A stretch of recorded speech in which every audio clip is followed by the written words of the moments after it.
Aside sa flood control issue, nakikita po ang visit ninyo sa Naga City in the lens of politics. Are you open to forging an alliance with Naga City Mayor Lenny Robredo for 2028 Alam mo, elections? hindi namin pinag-uusapan yun. Alam mo, I think the mayor will agree with me na servisyo muna bago politika. The most political thing that we did today, I wore my pink socks. My pink socks in honor of Mayor Lenny. President, may nagsasabi po kasi na yung pagbisita nyo daw po dito ay sagot dun sa pagdedeklara ni Vice President Sara. We have been planning this for a few months already. Because talagang naging critical ito eh. Especially with the storms that came in. Then I already instructed the SecBins and SecPing to look at the situation here. Because, you know, of course, we know that Bicol is always the pathway of the storms.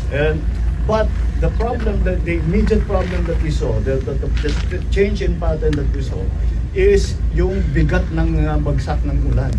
Dati hindi naman ganun marami. You got 700 in one day. In one day, 700 centimeters of rain in one day. Ano yun? Patumpas ng 6 na buwan yun. Lampas po siya sa Ondoy and Yolanda. Yeah, that's very significant, and that's why it became critical. So, we did not discuss. Servisyo muna bago politika. Marami pang kailangan gawin. Marami pa kaming kailangan gawin. So, we will get to that. Aabot din tayo doon. Mr. President, ano po yung reaction ninyo sa announcement ni VP Sara na tatakbo siya sa pagkapangulo sa 2028? Again, Ano pong masasabi niyo dun sa announcement? nothing really. That's her choice.